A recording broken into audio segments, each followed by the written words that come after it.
Muy buenas, ¿cómo están? El día de hoy vamos a estar viendo la explicación de la tarea número 18 de contabilidad, en la cual vamos a estar realizando el cálculo del impuesto a la renta y de la distribución de utilidades de una SRL. En nuestro ejercicio nos dice que en el cuadro de resultados tenemos una ganancia de 25.550.466, de los cuales 8.800.300 corresponden a gastos no deducibles. Esta ganancia que nosotros tenemos acá en nuestro borrador vendría a ser lo que la empresa ganó como renta del ejercicio. Esa sería nuestra renta cuando ya realizamos el balance, cuando ya realizamos el estado de resultados y nos sale primeramente esta ganancia. Sobre esta ganancia, lo que tenemos que hacer según lo que la ley nos exige es sumarle los gastos no deducibles, que son de 8.800.300. Entonces sumamos 25 más 8.800.000 y nos sale una renta neta imponible de 34.350.000. Sobre esta renta neta imponible es que nosotros vamos a calcular nuestro impuesto a la renta, que también se llama o se le dice IRASIS. El IRASIS es del 10% sobre la renta neta imponible. Entonces hacemos 34.350.766 por 10% y nos sale este monto de 3.435.077. Este, al estar en paréntesis, ustedes ya tienen que saber que se resta. Quiere decir que es una resta.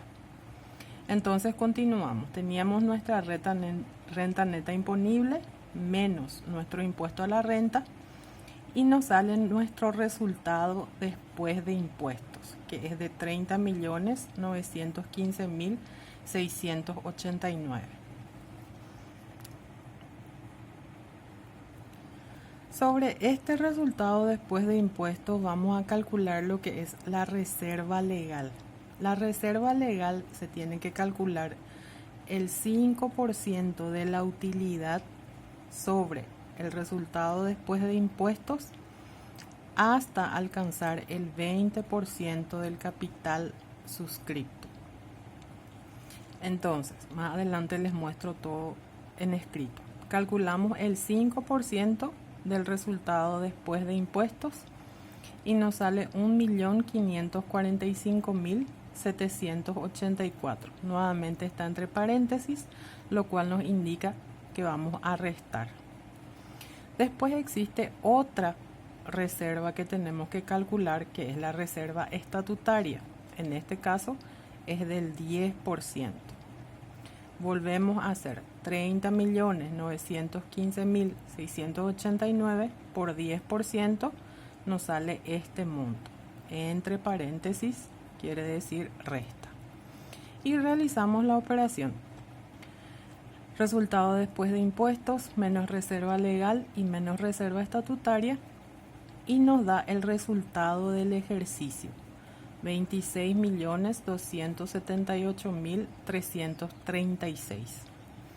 Este resultado del ejercicio sería lo que realmente se ganó después de pagar impuestos y después de establecer las reservas legales y estatutarias correspondientes. Entonces nosotros tenemos este 26.278.336 que vamos a repartir o a distribuir entre los socios. ¿Cómo vamos a hacer la distribución de utilidades? La distribución de utilidades se halla registrando cuánto por ciento aportó cada uno de los socios.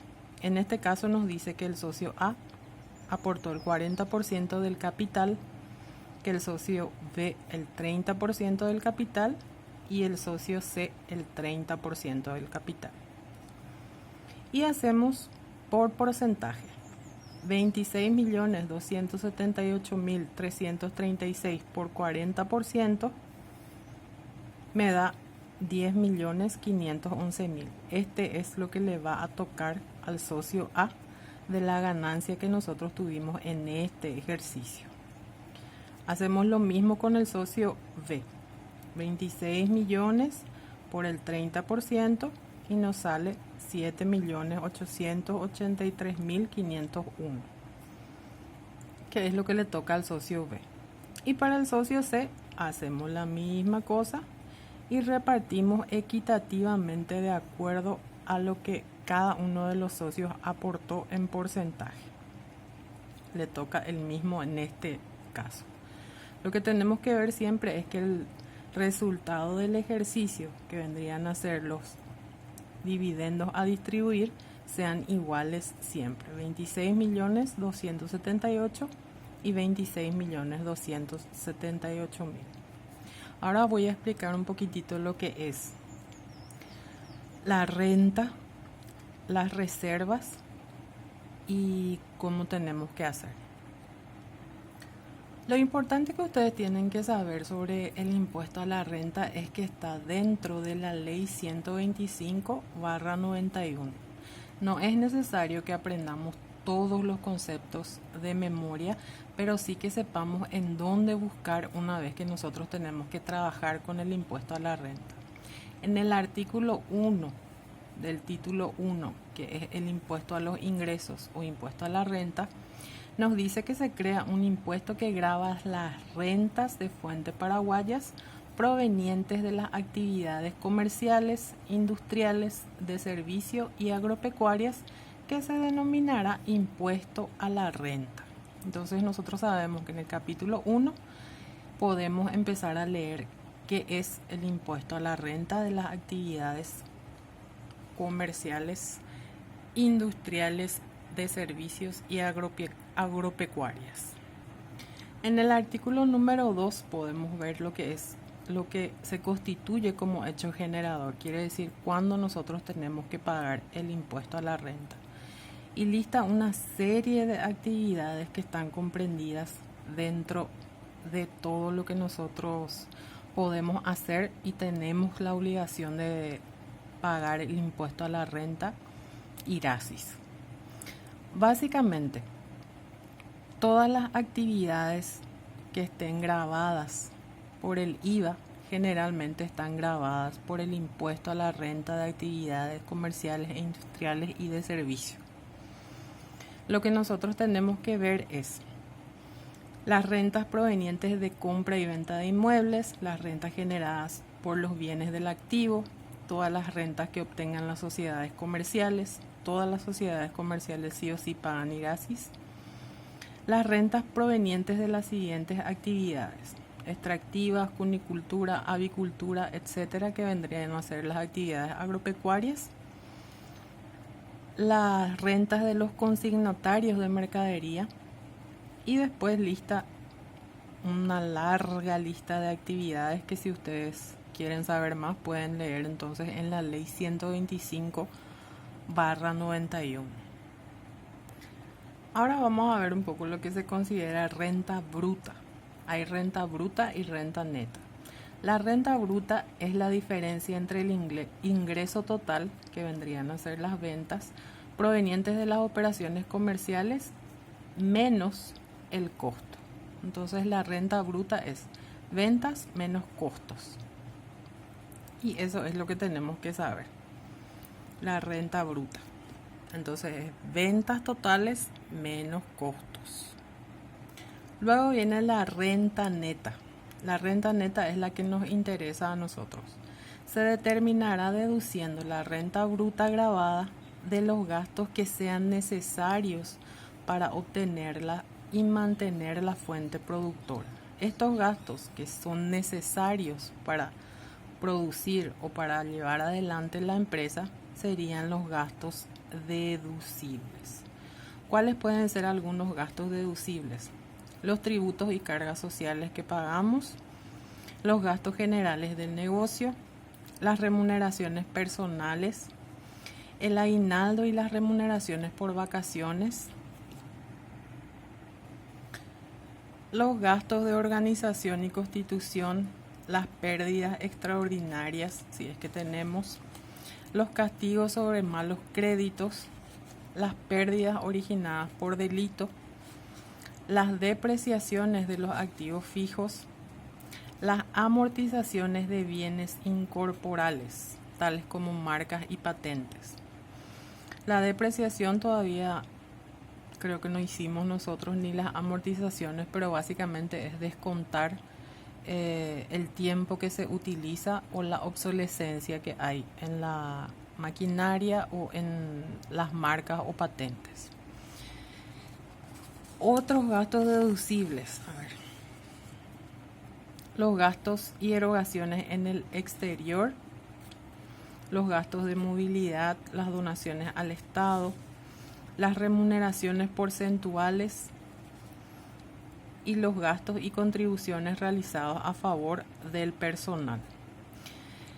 En cuanto a los sueldos, van a ser deducibles de impuestos todos aquellos que aporten al Instituto de Previsión Social o alguna otra caja de jubilación que la ley permita. Eso es lo particular de los sueldos, bonificaciones, premios, etcétera. Todo puede ser deducible, todo gasto puede ser deducible siempre que esté debidamente documentado y que tenga relación con la operación en sí de la empresa. Existen otro tipo de gastos que son los gastos no deducibles. En el artículo 9 de la Ley 125 podemos encontrar los gastos no deducibles. Los intereses por conceptos de capitales, préstamos o cualquier otra inversión del dueño o accionista de la empresa. Quiere decir que el dueño no puede meter sus gastos dentro de lo que es la empresa. Siempre tenemos que hacer la separación entre lo que es el gasto de la empresa y el gasto del dueño. No es lo mismo. Las sanciones, multas o infracciones fiscales no son deducibles. Las utilidades del ejercicio que se destinen a aumentos de capital, la amortización de llave, los gastos personales del dueño, socio o accionista, así como sumas retiradas a cuentas de utilidades, tampoco son deducibles del impuesto a la renta.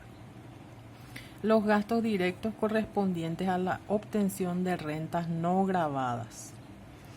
Quiere decir cuando nosotros hacemos un gasto que no tiene relación con nuestra empresa, pero que la empresa decide pagar y por lo tanto sobre ese monto se tiene que pagar el impuesto. Y el impuesto al valor agregado cuando esté relacionado directa o indirectamente a operaciones no gravadas. Otra vez más, un IVA que no le corresponde a nuestra empresa como necesidad. Básicamente lo que tenemos que recordar de los gastos deducibles y en palabras sencillas es que los gastos que son deducibles me ayudan a pagar menos IRASIS o impuesto a la renta. ¿Cómo es esto?